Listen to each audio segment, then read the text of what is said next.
يوم لا ينفع مال ولا بنون إلا من أتى الله بقلب سليم.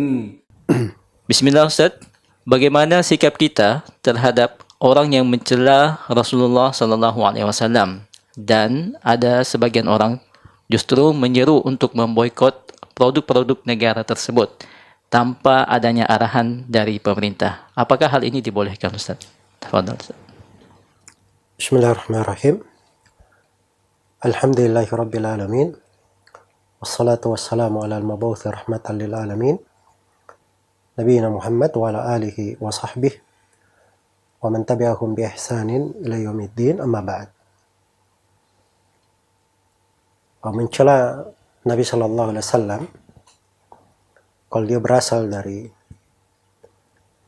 orang kafir, maka itu sudah berada di dalam histori orang-orang Yahudi dan Nasara. Jangankan mencela, mereka malah membunuh nabi-nabi mereka. Di sebagian umat mereka membunuh para nabinya. Karena itu diterangkan di dalam Al-Quran dari perbuatan Bani Israel wa qatlihumul anbiya, dan mereka membunuh para nabi. Lebih daripada itu mereka lakukan. Jangankan nabi, bahkan mereka mencela Allah Subhanahu wa ta'ala. Apabila itu berasal dari seorang yang bernisbat kepada Islam, dia mencela Rasulullah SAW, maka batal keislamannya menurut kesepakatan ulama. Karena mencela seorang nabi itu adalah pembatal keislaman tanpa ada silang pendapat. Nabi siapa saja? Apakah Nabi Muhammad SAW atau para nabi yang lainnya? Dan mencela seorang nabi itu artinya dia kafir terhadap seluruh nabi dan rasul. Jadi kalau ada yang mencela Nabi Muhammad SAW, maka dia kafir juga terhadap Nabi Musa, Nabi Isa, dan selainnya daripada nabi, para rasul. Sebagaimana kalau ada yang mencela Nabi Isa alaihi salam, maka itu artinya dia kafir juga terhadap Nabi Muhammad sallallahu alaihi wasallam. Karena itu di berbagai tempat dalam Al-Quran, di kisah umat-umat, contohnya misalnya seperti Nabi Nuh alaihi salam, dikatakan dalam Al-Quran, kadzabat qaumu Nuhin al-mursalin. Kaum Nabi Nuh mendustakan para rasul. Padahal rasul mereka cuma satu, Nabi Nuh alaihi salam. Tapi bersamaan dengan itu, hukum yang Allah tegaskan, mereka mendustakan seluruh nabi dan rasul. Iya. Jadi ini bukan masalah sederhana.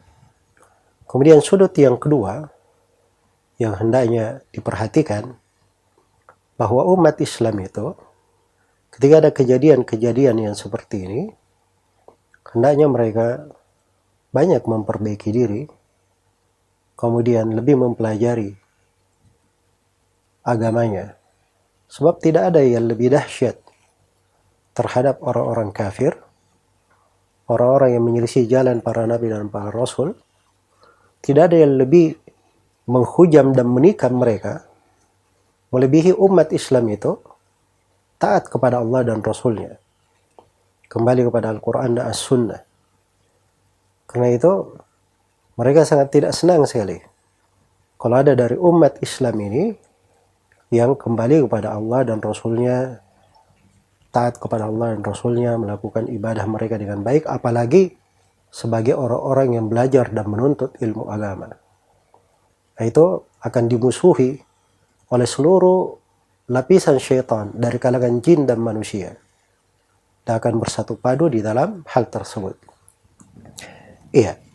Adapun terkait apabila di belakang perbuatan tersebut ada seruan untuk memboikot negara, maka ini bukan hak orang per orang dan tidak boleh diserukan kecuali oleh kepala negara. Iya. Karena itu kalau ada yang menyuruh untuk memboikot produk negara ini, produk negara itu karena negara tersebut telah dipastikan menghina Allah dan Rasulnya atau melakukan tindakan yang di luar kemanusiaan atau yang semisal dengannya, maka seruan itu tidak boleh berasal kecuali dari pemerintah, sebab mereka yang punya wewenang di dalam hal tersebut. Adapun kita secara pribadi, kalau mau memboikot secara pribadi silahkan, nggak ada masalah. Saya nggak mau beli produk ini, produk itu. Nah, itu hak saya secara pribadi. Tapi mengajak orang untuk memboikot, nah itu kita harus tahu posisi kita di mana di dalam hal tersebut. Iya, karena ini masalah mengajak untuk menjerum boikot itu banyak keterkaitannya dari sudut keagamaan, dari sudut kehidupan bernegara, dari sudut hubungan antara negara ke negara yang lainnya, dan berbagai pembahasan di dalam politik syar'i terkait dengan hal tersebut. Semoga Allah Subhanahu wa taala memberi taufik kepada semuanya.